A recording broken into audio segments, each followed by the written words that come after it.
Hai guys, ketemu lagi sama aku Yusri Adi Putra di YouTube channel iGadget. Dan di video kali ini aku mau ngebahas handphone yang udah rilis sejak 4 tahun yang lalu dan dibanderol dengan harga 12 jutaan ketika awal perilisannya. Yaitu ini dia, iPhone 8. iPhone 8 ini dirilis pada bulan September tahun 2017, yang artinya umur dari handphone ini udah 4 tahun. Yang kalau misalnya kita cek di toko online, itu harganya ada di kisaran harga 2-3 jutaan untuk harga secondnya. Dengan desain yang masih menggunakan desain home button ini, apakah worth it kita beli dan dipakai iPhone 8 ini di tahun 2022? Mengingat umur dari handphone ini udah 4 tahun. Untuk desainnya menurut aku desain dari iPhone 8 ini simple dan minimalis. Terasa compact dan nyaman digunakan dengan satu tangan aja. Lalu untuk materialnya, iPhone 8 ini menggunakan bahan kaca yang dilapisi dengan kaca Corning Gorilla Glass untuk bodi belakangnya. Dan frame sampingnya menggunakan aluminium yang solid dan juga kokoh, sehingga membuat iPhone 8 ini kelihatan sangat premium. Generasi ke-8 dari iPhone ini memang masih seperti generasi sebelumnya, yang desainnya masih memiliki dagu dan dahi yang cukup tebal. Tapi kelebihannya di bagian dagunya ini tetap memberikan sensor sidik jari atau Touch ID yang responnya cukup cepat dan akurat. Walaupun iPhone 8 ini keluaran 4 tahun yang lalu, tapi faktanya fitur IP67-nya sudah tersedia. Jadi kalau misalnya handphone ini nggak sengaja jatuh ke dalam genangan air di kedalaman 1 meter dan dalam waktu 1 menit, ya handphone ini nggak bakalan ada masalah. Tapi karena ini handphone second, jadi jangan coba-coba buat nyemplungin handphone ini ke dalam air. Kalau kalian nekat juga, resiko ditanggung masing-masing ya. Lalu untuk layarnya, iPhone 8 ini punya layar sebesar 4,7 inci menggunakan teknologi panel Retina IPS LCD yang resolusi layarnya 750 pixel dikali 1334 pixel. Dan juga layarnya sudah diberikan proteksi menggunakan kaca Corning Gorilla Glass sehingga tahan terhadap beberapa goresan. Tapi kualitas layarnya menurut aku udah cukup terasa tajam dan jernih karena ukuran layarnya yang compact ini, sehingga detailnya itu masih dapat. Apalagi terdapat fitur True Tone yang bisa menyesuaikan kondisi layar sesuai dengan kondisi cahaya sekitar kita. Kualitas suara speaker stereonya juga udah cukup bagus, mengingat handphone ini keluaran 4 tahun yang lalu. Yang intinya sih menurut aku untuk kualitas audionya ini masih bisa bersaing dan diandalkan di tahun 2022 sekalipun. Walaupun bukan yang terbaik, tapi ini udah cukup nyaring dan jelas. Dan untuk kualitas audionya, kalian bisa simak aja video berikut ini.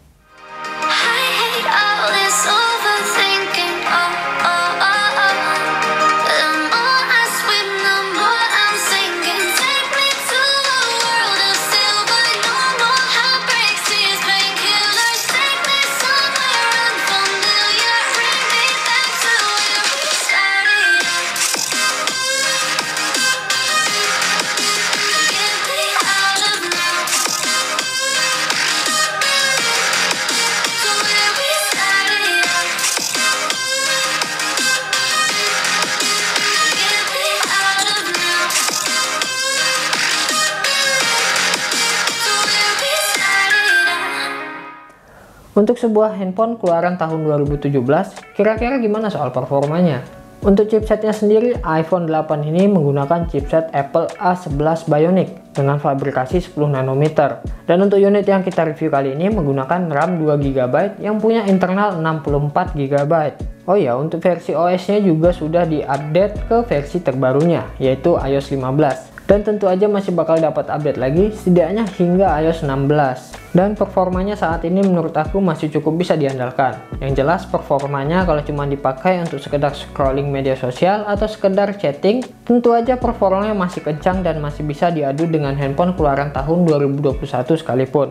Lalu gimana performanya untuk gaming? Pada pengujiannya di sini aku main game berat yang cukup populer di saat ini, yaitu PUBG Mobile dan juga Genshin Impact. Pada game PUBG Mobile bisa dapat settingan rata kanan smooth extreme, dan kalau dinaikkan lagi bisa dapat settingan tertinggi di XDR dengan frame rate ultra. Pada gameplaynya di sini aku main di settingan smooth extreme, dan ternyata pada settingan ini iPhone 8 bisa jalanin PUBG Mobile dengan sangat baik. Touchscreen-nya juga cukup responsif dan juga gyro-nya juga nggak delay. Yang intinya sih pada game PUBG Mobile, iPhone 8 ini masih cukup bisa diandalin.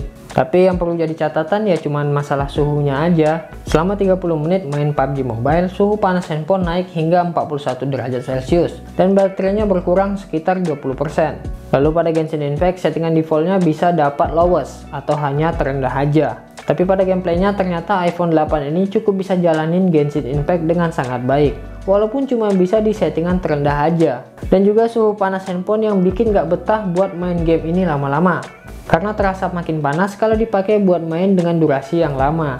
Selama 30 menit main, suhu panas handphone naik hingga 47 derajat Celcius dan baterainya berkurang sekitar 27%. Terus kalau dipakai buat nonton YouTube selama 30 menit dengan brightness dan volume di 50%, baterainya berkurang sebanyak 10% aja. Tapi menggunakan koneksi WiFi ya.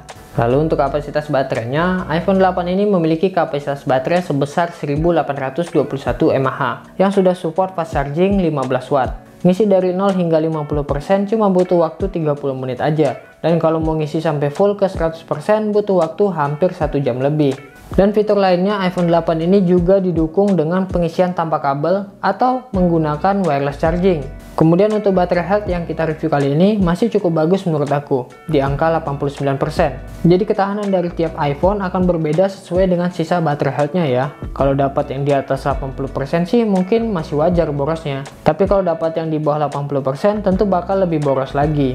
Lalu untuk kameranya, iPhone 8 ini hanya punya satu lensa kamera utama yang berada di belakang handphone ini, dengan resolusi 12 megapiksel dan bukaan f1.8 yang memiliki deteksi autofocus dan juga optical image stabilization yang tentunya bisa bikin hasil kamera lebih optimal dan rekaman video jadi lebih stabil. Lalu untuk kamera depan, kamera selfie-nya punya resolusi 7 megapiksel dengan bukaan f2.2 yang support face detection dan juga XDR. Kemudian untuk perekamannya, iPhone 8 ini mampu merekam gambar hingga resolusi Full HD 1080 di 30 fps untuk kamera depannya.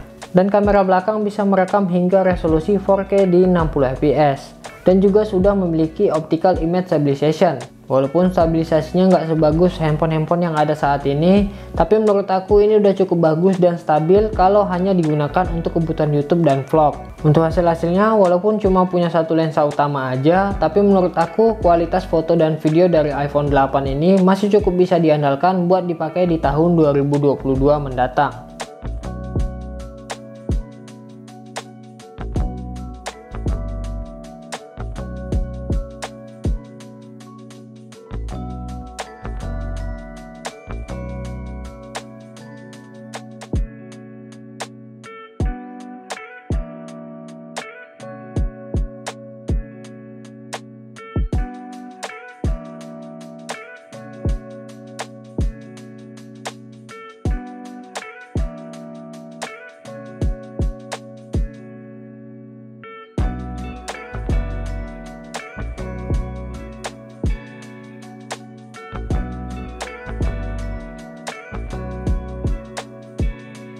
Dan untuk kualitas videonya, kalian bisa simak aja video berikut ini. Oke, ini adalah salah satu contoh perekaman kamera belakang dari iPhone 8, dimana dia bisa ngerekam hingga resolusi 4K di 60 fps. Dan kurang lebih hasilnya kayak gini nih. Oke. Oke. Tuh, autofocusnya juga bagus. Dynamic range-nya gimana? Bagus juga. Oke. Kalau diajak jalan santai kayak gini, dynamic range-nya juga cukup bagus ya. Oke, kurang lebih kayak gini lah untuk kamera belakangnya. Untuk audionya juga kalian bisa nilai sendiri dan tulis di kolom komentar. Terima kasih. Oke, ini adalah salah satu contoh perekaman kamera depan dari iPhone 8, dimana dia bisa ngerekam hingga resolusi Full HD 1080 di 30 fps saja. Nah, untuk kualitasnya kayak gini kurang lebih. Kalian bisa tulis di kolom komentar pendapat kalian tentang iPhone 8 ini. Untuk audionya juga gimana nih kira-kira? Bagus apa enggak? Dynamic range-nya gimana nih? Kayaknya kurang ya dynamic range-nya. Tapi stabilisasinya menurut aku ini udah cukup baik. Kalau untuk buat YouTube, buat ngevlog ini udah bagus sih. Dan akhirnya ini masih bisa bertahan lah di tahun 2021, bahkan 2022. Oke, terima kasih. Dan menurut aku untuk handphone keluaran tahun 2017, fitur yang ada di iPhone 8 ini mampu bersaing dengan handphone-handphone mid-range yang ada di tahun 2021. Apalagi kalau kalian ambil foto atau video untuk di IG story. itu udah pasti dijamin nggak bakal patah-patah atau berubah kualitasnya. Dari segi desain dan layarnya, iPhone 8 ini masih cukup nyaman digunakan untuk tahun 2022. Tapi kalau kalian butuh layar handphone yang lebih dari 5 inci, jelas versi Plus lah yang lebih pas untuk kalian beli. Dan yang perlu jadi catatan cuma satu aja sih, yaitu baterainya. Intinya sih kalau kalian nggak betah sama handphone yang baterainya terasa boros, dan dikit-dikit harus kalian cas, berarti iPhone 8 ini nggak cocok untuk kalian beli. Oke, jadi segini dulu videonya. Aku Yusri Adiputra pamit. Dan tulis di kolom komentar pendapat kalian tentang iPhone 8 ini. Like video ini kalau kalian suka, dan sampai jumpa lagi di video selanjutnya. Terima kasih.